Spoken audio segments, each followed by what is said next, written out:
Fellow nerds, we are talking The Bad Batch, Episode 5, The Return. Which at first, I thought the return was going to be the return to Mount Tantus. But it was not. We got we got a couple returns, honestly. We got the return of Echo,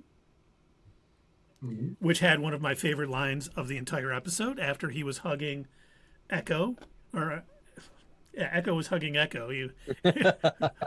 Omega. Yeah, when he was hugging Omega, and Crosshair comes up and he's like, "No hug for me," and Echo goes, "It depends on how good your intel is." And then we also got the return to Barton 4, which I had to look that up. I didn't know that off the top of my head. So that was kind of cool. I mean, it was very, like last week's episode, I felt was average. It was okay. Yeah. Didn't seem like to. Up until the end. Yes, the last scene. But this one, I thought they did a really good job, especially with the Hunter and Crosshair sort of relationship. Like they weren't seeing eye to eye on anything. Neither one was going to budge an inch, and it really took, a giant ice worm attacking them to pretty much kind of bring them a little closer, and hopefully, they'll be able to, figure this out. I appreciated in the beginning, Crosshair attempting to shoot, and you're seeing his hands shake. And I always appreciate when they do stuff like that in these Star Wars series, whether it's animated or live action. I like when they remind you that hey, they're human. They might be these highly trained clone soldiers, but like they're still subject to the same things that you and me would be. Yeah, and that's the thing. That's the thing that like most stories lack, is that kind of depth. Just a few seconds showing him like, oh shit, Yep. I can't do this. Showing him have to come back, and get that back. That's like, they call it the hero's journey, but that's it is. It's showing like he can struggle too. He's human, or well, he's cloning. But he's still a human. He's just a clone. Yeah, and he can struggle, and that's what makes him more endearing and more relatable to people, and that's what makes the story better.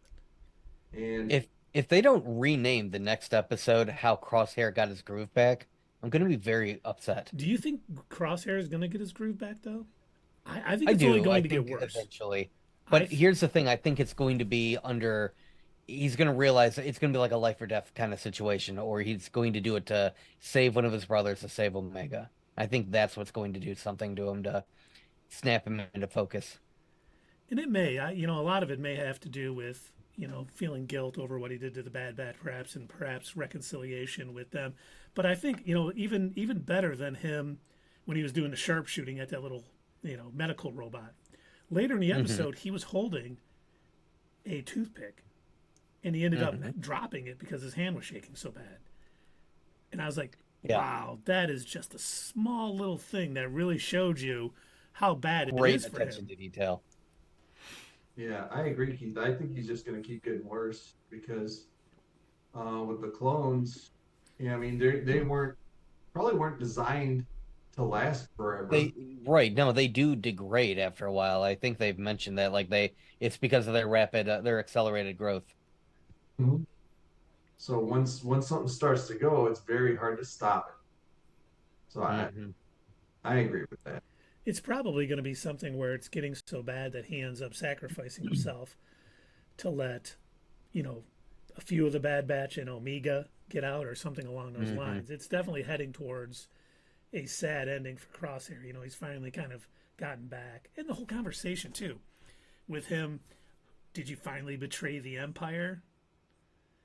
When Hunter was talking to him, he's like, yeah, kind of. After they betrayed me first. And coming back to the same place where he did end up finally realizing that the Empire is not for him and never was for him. And that was, I thought it did a great job. They didn't like smack you over the head with it. They weren't like, oh, I'm here where I shot that Imperial officer. Whoa, what's going to happen now? And they gently go ahead. no, I was just gonna. Sorry, I'll let you. They gently remind you that he sent them a message. That just came up in their conversation because I sent you a message. Well, that's why. And I think that they were acting like brothers who had a big argument. Mhm. How they don't get along and get back together, and who would? But the fact that they worked it out through going on a quest or a mission together, and fighting it out. I don't think they really fought it out, but they fought it out with words. They didn't let each other get away with anything, and Yes. that's how brothers would do it. So that I like that. I really like that dynamic too. I feel like this is a very necessary episode. We don't always need to have, something that uncovering the Palpatine cloning plot or some, weird wild twist. Sometimes being able to resolve issues that have been brought up, being able to see like the humanity of these clones and have them deal with like more of a smaller issue, like just trying to get the power going to get rid of the ice worm or whatever.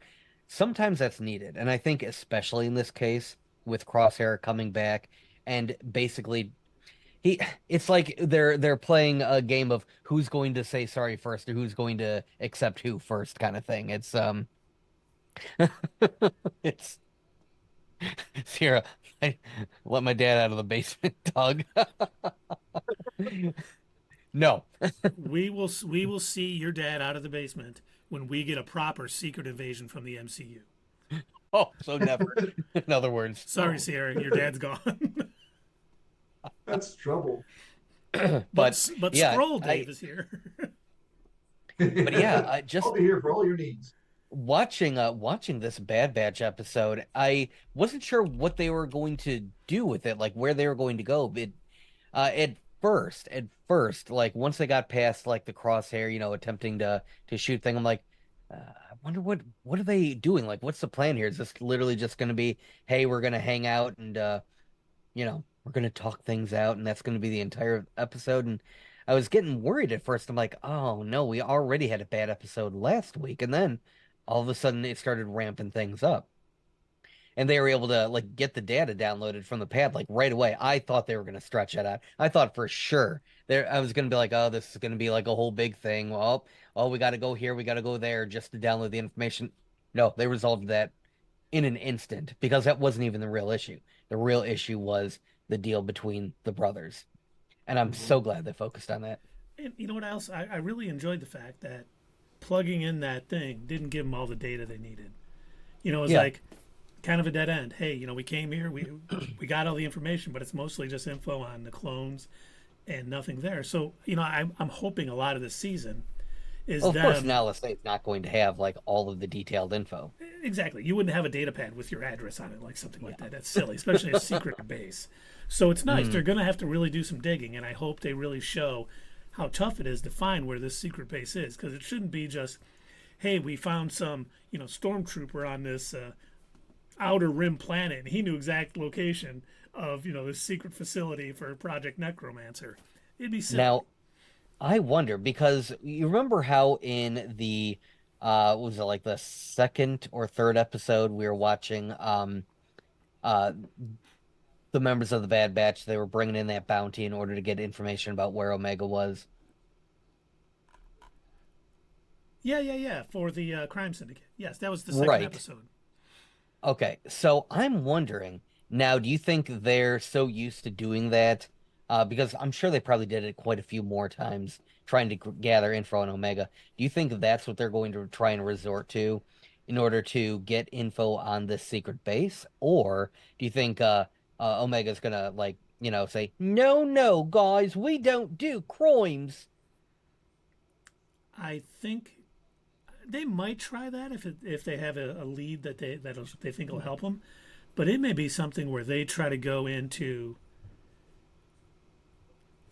uh, imperial bases that are a lot like the Mandalorian with Oh. Space Boston guy. It's not as well armed.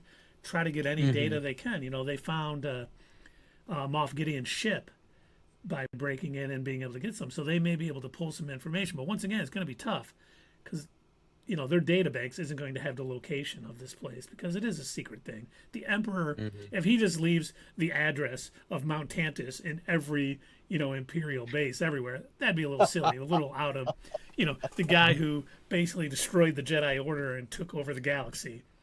Right. That wouldn't be that great. So I think it's going to be they're going to have a tough time getting this information. And I hope it's not, a lot like this episode. I was like, if they pull this information off the data pad, it's going to be a little anticlimactic. But they had something else they needed to accomplish, on Barton 4. Yeah. These shows are so well written.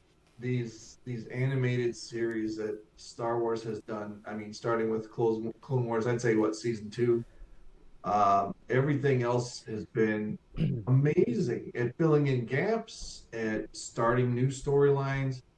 I mean, these writers are the ones that need to be working on everything. I don't know if it's probably not all going to translate to live action, but give them a shot. Give them a shot at a movie. I mean, I know Filoni is in charge, but I know he's not writing everything. No, and you're right. They were basically probably like, we've got to make sense of Palpatine returning. And instead of just phoning it in, they've done a really good job. A lot like we saw, in the Clone Wars, bridging that gap and making Return of the Sith a lot better. This is actually almost probably going to make Episode 9, if it ever comes out, a lot better. So kudos to them. And I just cannot believe they took some of the worst episodes of the final season of the Clone Wars and turned it into a 3-season series that has been excellent. There's been some not so great episodes, but for the most part, they've done a great job with building these characters, changing things. And, one of the things we talked about, I was so glad they said it. Echo at one point, when they're sitting on Pabu, talks about this would be a lot easier if Tech was still here, and they have that sad moment. And that's what we talked about last week. When the shuttle crashed, Tech wasn't there to help him out. Crosshair's not going to be that sniper. Their own job. Yeah. Crosshair's not going to be the sniper he once was. His accuracy is way down. So they're going to have to, improvise, adapt, and overcome and do the things. And that is what makes a great story, especially like this. It's not, them being super powered and being able to just mow everybody down. A Steven Seagal movie where he never gets touched and just beats everybody up isn't good. And they're not doing this at all. Beats everybody up. This is Steven Seagal. Come on. Well, it is a movie. Where he slowly roundhouse kicks the air and then the person just falls over. They fly back. Was that in slow motion? No, that's just how he moves. When Echo got there, I was thinking in my head, I don't, now that I've been detached to it for a day, is Echo going to replace Tech?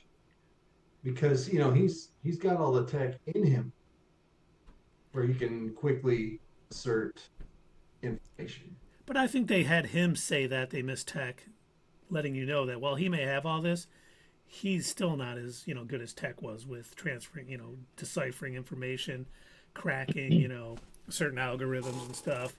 So he'll be able to help, but he definitely won't be on the same level as Tech. Yeah, Echo kind of accidentally is good at that stuff because of the implants that he's got in him, but he wasn't, grown specifically for that purpose, whereas Tech was.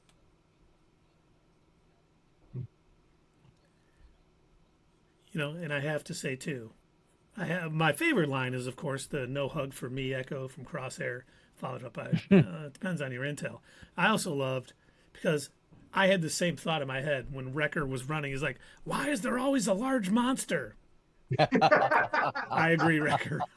Every planet has some giant monster. So I'm glad they reference that, because, it's the Zillo beast, or it's, other large monsters outside Mount Tannis. Or it's the giant monster living in the, right outside the Mandalorian cave.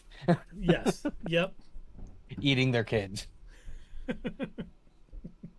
It just takes a few every couple days. We're fine. We got some more. Just put the weak ones out there. Right. Yeah. That's probably how they see it too. Like, it's weeding out the weak. So I'm gonna get pregnant. We need one we can't get attached to. Yeah. How many women are Oh. here? Well, you're gonna see a lot of action.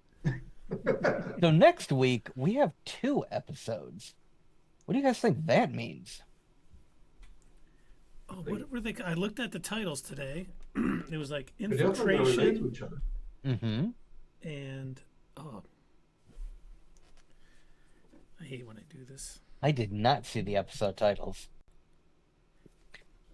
I hate when I do this. I did it. I looked at it today and I meant to write it down and I didn't.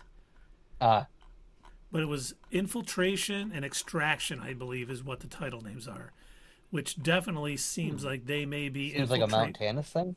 See, I don't. I think they want you to think that. I think it's going to be more something along the lines of Oh, infiltrating know a what it base and extracting information. I gotcha. I already, you know what? I got the what's next right here. Oh, let's hear it. Next week's dual episodes, Martez Sisters arc. Oh God, no. They're gonna find them. They're gonna infiltrate the prison because they're crime sisters, right? So they're over there criming around. They were probably captured. They're gonna send out a distress signal. The Bad Batch is going to infiltrate and then break them out. It's just really open. I know I don't have pump the brakes or reeling it in, but I really want to say that is not what is going to happen. Silver lined it up, Keith. Let's go.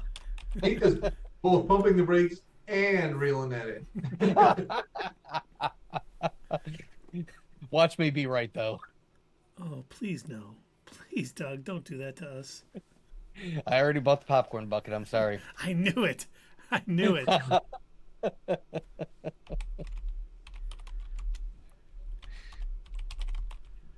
And I really think it's going to be something along the lines of, needing to infiltrate somewhere and either get some. Well, certainly it would be somewhere. Yes, they will be infiltrating something, but it might be another secret base. It might be something, it could even be infiltrating the Empire to try to get information. They could try to, be fake stormtroopers, fake.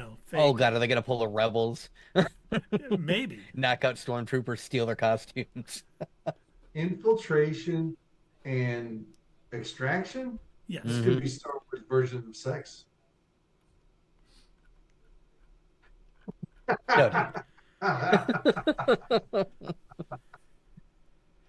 Oh, Dave.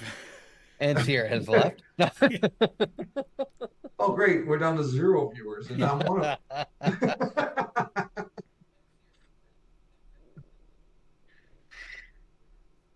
them. Well, should we rate this episode, or do we have any more what's nextuses? And not outside of just, thinking they're going to be gathering intel, we'll probably see Rex. We might even get some side mission with Rex and Echo. Mm-hmm. Excuse me. Where they're helping some other clones, because they're going to need a lot more than like 7 clones to get to Mount Tantus. Oh, yeah. Unless, of Definitely. course, Well, unless it's like an undercover spy kind of thing. Oh, I know it. We're going to do a heist. Yes. We have an Andor type heist. Yes, next episode they're going to gather the crew. And then the Son of a episode after bitch. that, they're going to do the break-in. I'm in.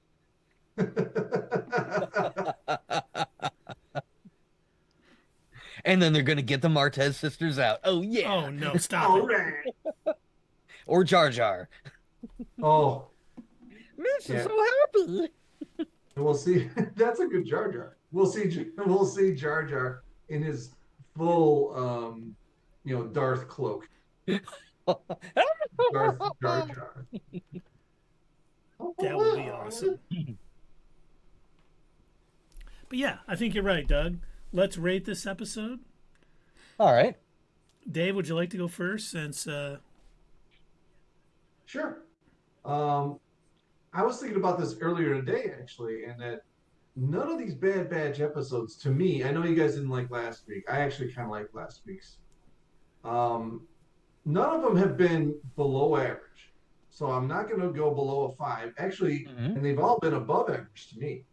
So like last week would probably get me a 6, 6.5. This week I'm gonna go. I mean, there wasn't a whole ton of action, but that doesn't mean anything in the Bad Batch this season. It seems like it's more about the relationships so far, and I like that a lot. So I'm gonna give it a 7.5 this week. What do you guys think? Well, Doug, you go next. Well, I've been thinking about this, and while I felt that this episode was necessary and I did enjoy most of it, it did drag at certain parts for me. So while I liked most of it, and it was definitely, in my opinion, better than last week's episode, I was just hoping for a bit more out of it. So I think I'm going to give this a 6.5. Hmm. It's still above average, and like I said, better than last week's, but just not like knocking it out of the park for me with this episode just yet. Like I said, it was a good, pretty normal, good Bad Batch episode. It wasn't like one of those outstanding, oh my God, I can't believe the twist kind of episodes. And those kind of episodes get 8 or above. Usually, yeah, I think so. Gotcha. Yeah, for me, I definitely like last week. I didn't think it was bad last week. I definitely thought it was maybe a little bit above average, especially with the ending really brought it up.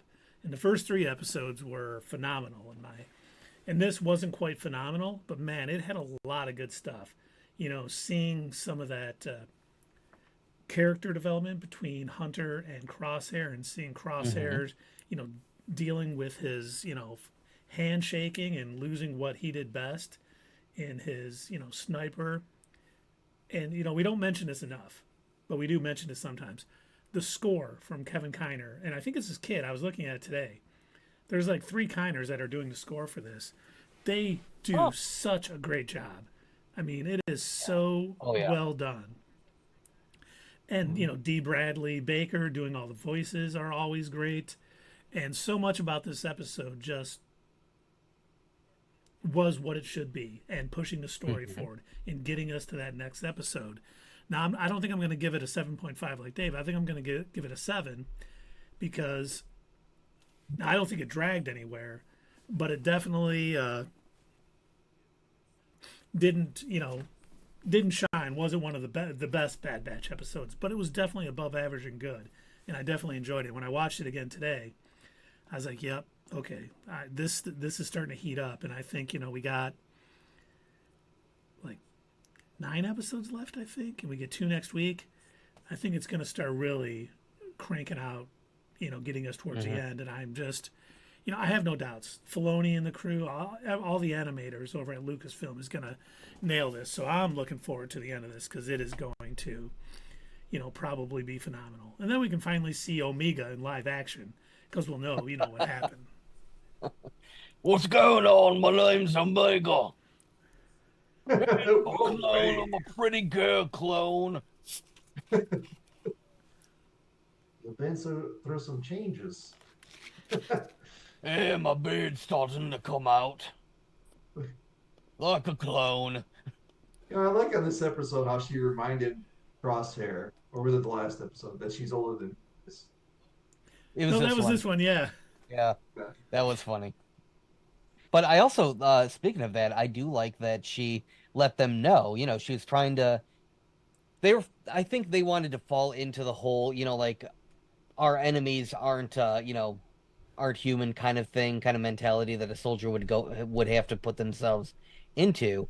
And she was real quick to remind them, um, what's her name? Like Amelia.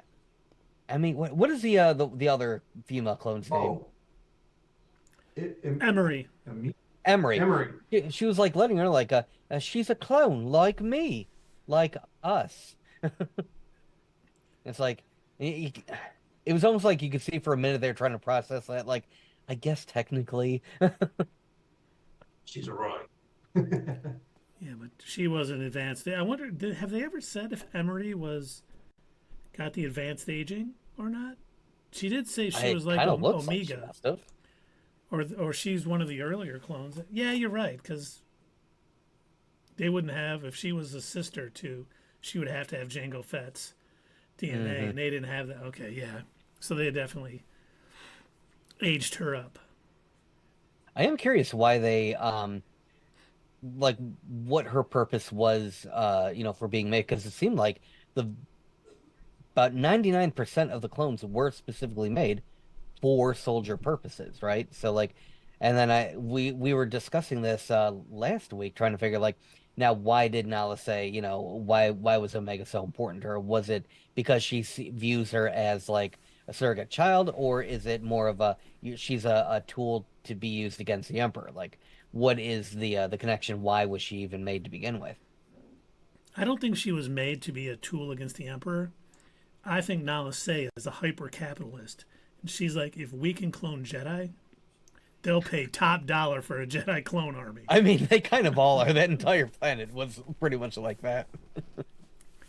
So we get, 1,700 credits per clone soldier. We could triple or quadruple that with Jedi. Yep, we need. Okay, Omega. Oh, you're like a darling dog baby to me. I love you so much. Why are dollar signs in your eyes now? Say. Like, what are you talking about? I'm sorry, Omega. That's just something our species does. Right, Omega? Right, M Count? My name's Omega. Oh, I'm sorry, M Count. I mean, Omega.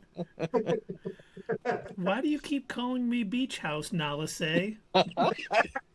Oh, God.